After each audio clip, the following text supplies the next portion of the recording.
Oui, bande ko balandi ya to comme ndenge to mesala ko kutana na bino ko sola ko partager masolo ya mboka Congo ndenge mboka na biso ko kende to wuti wapi to komi wapi to ko kende pe wapi yango to ko sola masolo ya mboka na biso lelo to ko sola masolo nini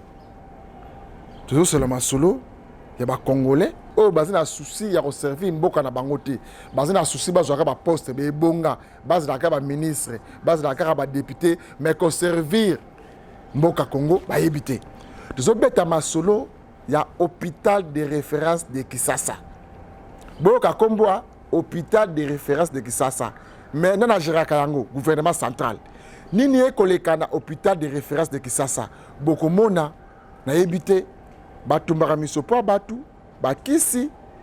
milinga moko ya kosakana te batu bazolela bandoko benga biso depuis semaine uto leka kuna bako benga biso nini ekolekawa na si na même place wana mikolo uto ekoleka na l'ex bino fulu ya munene to kende konena trésor bazola fulu o ezaki kuna ezo bisana ba kusu na mai ezo kotata ta morgue batu bazokasa solo ezo kata morgue générale ya vide que ça or que solo ezo kati ya fulu ya biloko ezo kata hôpital lelo eko milinga eza 0 mètre na morgue. Milinga eza 0 mètre na pédiatrie. Place basonaka bana. Milinga eza 0 mètre na place baso ba traitement. Mudazo ke lokozo lobiko, mais azo bana malade mususu. Wala ke chose nini? Mais gestion, to misala ya mabe ya motu oyo ako gérer hôpital de référence de Kisasa. O ezaka mayemo. Nazo loblango pour nini parce que nga suine là bas non, nga za congolais, des pères et des mères. Na bota mikuna. Na les 22, 6 mois, 1900, point. Didier Kikou, na bota mikuna. Mais condition, boyo sala l'hôpital na biza malamute. Mais c'est le directeur général, il y a hôpital de référence ya mama yemo. Yo kangai. Na bota makuna. Na zo landela yango parce que sune là-bas histoire na ngai. Na hôpital de référence de Kisasa mama yemo ezali. Soki ya yo ezate, marigozo gérer yango mitali yo. Mais ngai histoire na ngai ezakuna na kati. Yana zolinga ezonga elata postolenge salaki na beta tozomona yango te na soni ministre national ya santé ya mboka Congo ozomona était hôpital ezosala place ya la voirie place ba saleté que cause des athées mais ba médecin ba minganga ba senga biso to la souhait to la propre coronavirus il faut que sur la maboko cause la propre tala bino mo place que toza censé à connaître ya lobiko place que nous lobiko de yango na milinga oyo na solo na salité bande ko na to ko za propre tout ça la ka poste mais conserver il était yango tala to ko la sabino pe mokolo ya lelo sortie officielle ya fondation Adolphine Katunga et Salamaki et puis adhésion officielle naé na parti munene parti wa bengi CRD o kambama kana président national ils a bongo président de l'Assemblée nationale. Beaucoup de monde a regardé l'émission. Mais avant que Makuna, la sortie officielle de la fondation Adolphine Katunga, Bolanda Bongo Misala ya Mabe, ya Bandeko, ba Congoman, eux bazonga ba poste, ba benga bango ba ministre, ba benga IDG, ba benga administrateur. Mais ko sala yango, le lenge longo banis la kati. Yo za bezo ka ebonga. Mais yeba ka ebonga bazo pesa pour ba congolais bazaliti. Sozo zo ebongo parce que Congo zo exister. Yo ozo la DG, ti okolongwa. Okotike atele ko mokote ba kokanisa ka un jour et ça malamu te tu ba nenga ko servir mboka na biso Congo bolanda bongo descente na biso na hôpital de référence de Kisasa mama yemo place nga na botama bolanda botama milinga moye batu ba pema même na nzela na salité mais hôpital en place ba sur lobiko et comme sur place au lieu que sur lobiko okokota kuna bina typhoïde okokota be kuna bina corona bolanda sorte ya molinga to ya sali to ezakuna na kati ya hôpital de référence de Kinshasa.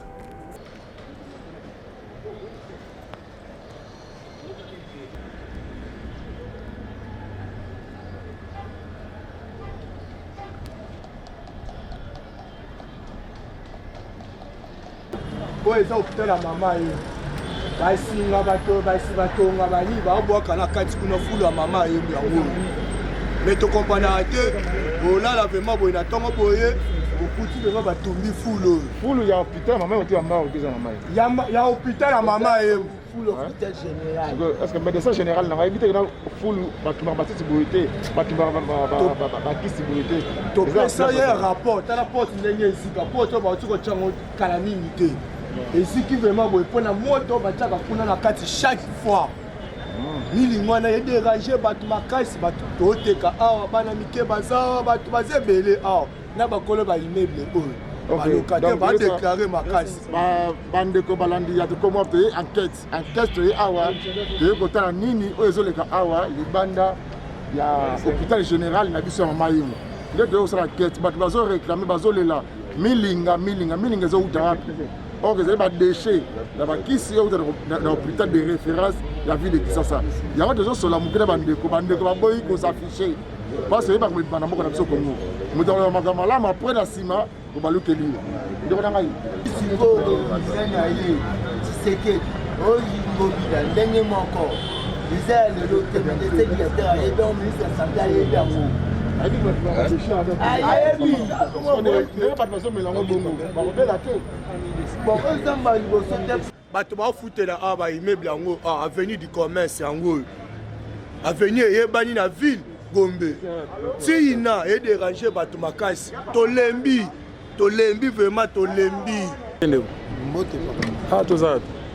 na commerce basement mama ye eloko nini ezoleka na commerce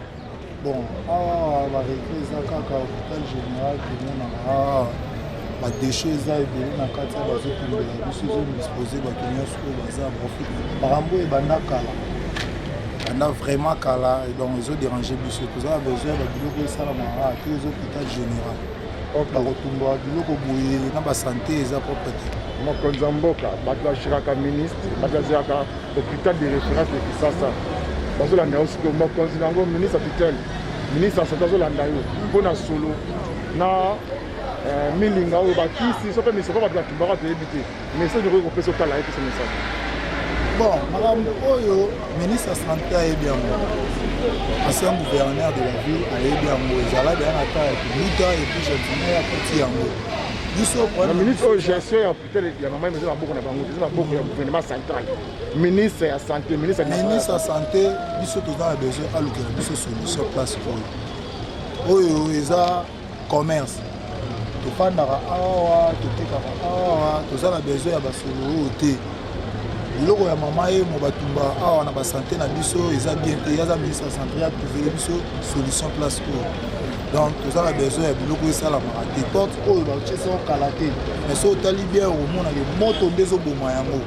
donc babiloko bazotumba na kati baseringue babiloko nyonso oyo ezobima na kati baotumba yango donc bazulula biso solution nini na biloko wana enoke batumba yango milinga ederangaka basanté na biso bomoni bino moko na bandeko na ngai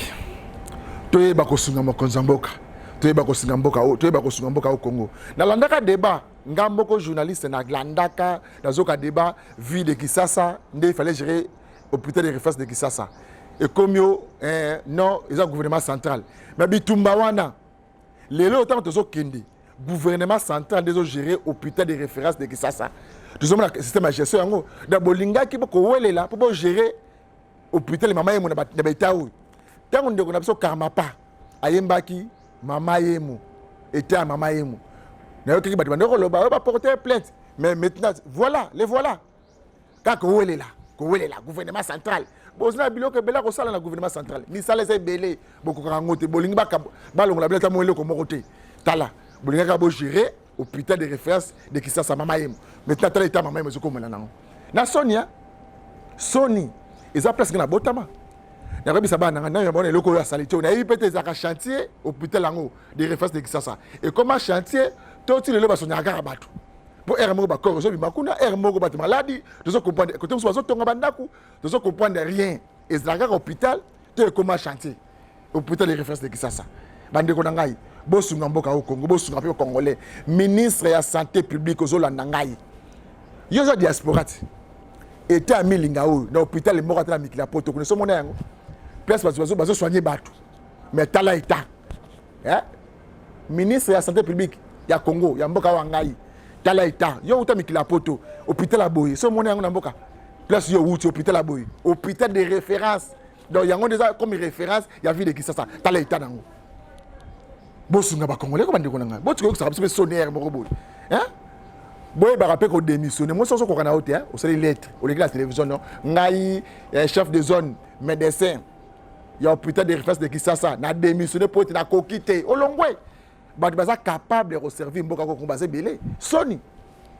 Bolandasco sortie officielle, il y a fondation Adolphine Katunga o Salamaki. Miko na biso pe ezalaki wana ko accompagner visibilité et pas ignorer surtout ba congolais ba ko benga biso na bosenga ya ko sala makambo mokonza mboka. O to déclarer makambo zo simbate. Oui, to yebi ke na mboka oyo makambo beleza ko simbate. Changement o to lokaki ba congolais yango te za lelo. Ezo umela. Bolanda descendre na biso kuna.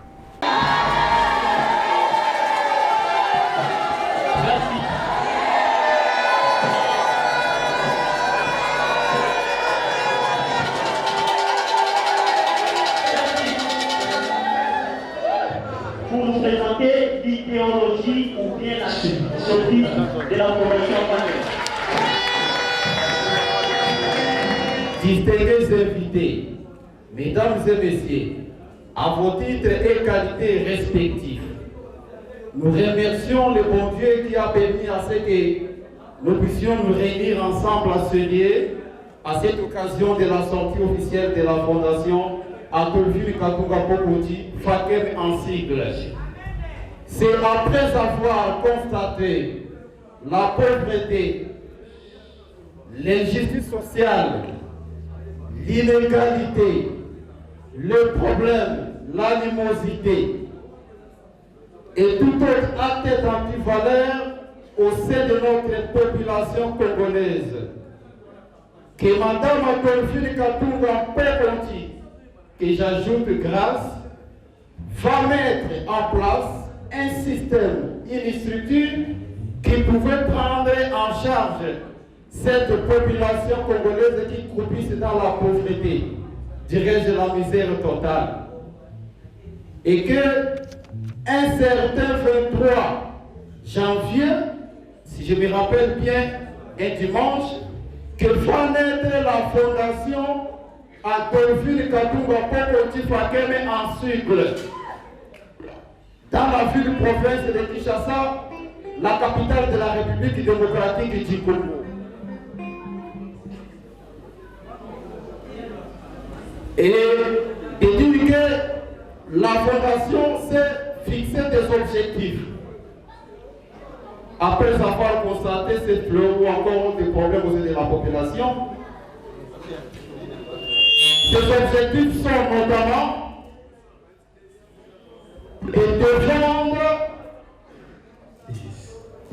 de défendre l'intérêt général de la population par la création notamment des centres hospitaliers, mais aussi la mise en disposition des produits pharmaceutiques et des matériels médicaux. Et la fondation s'est aussi fixé les objectifs de lutter contre la faim et récompenser le déficit alimentaire par les activités agricoles, aussi par l'élevage. À ce jour grandiose, marqué par le lancement officiel de la Fondation Adolphine Katunga Pokoti, FAKEM en sigle, nous rendons gloire à Dieu d'avoir permis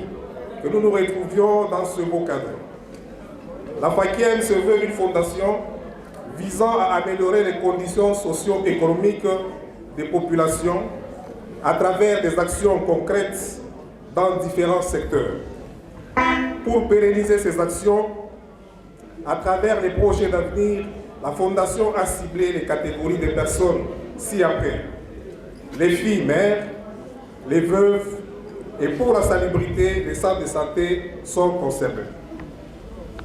En rapport à ce qui précède, un questionnaire a été formulé à savoir que faire pour les filles mères, que faire pour les veuves,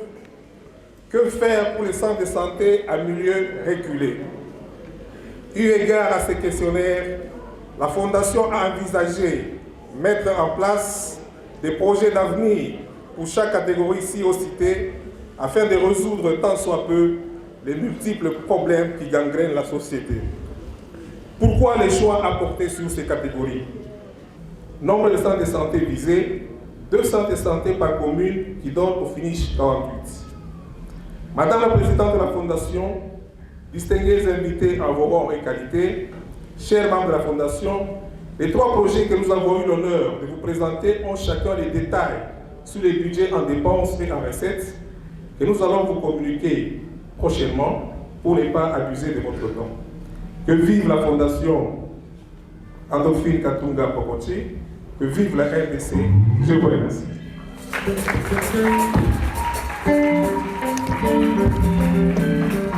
Merci beaucoup, chargé de communication à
Merci na nyonso salaki mpona biso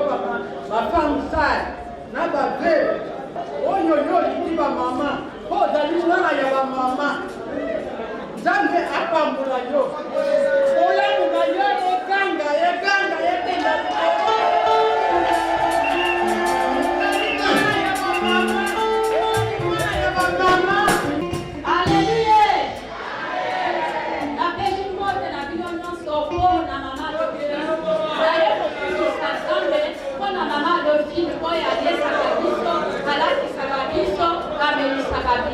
Mwana zana bolingo elehi na ba mama oyo baboti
te ezali eloko topreparaki yango banda kala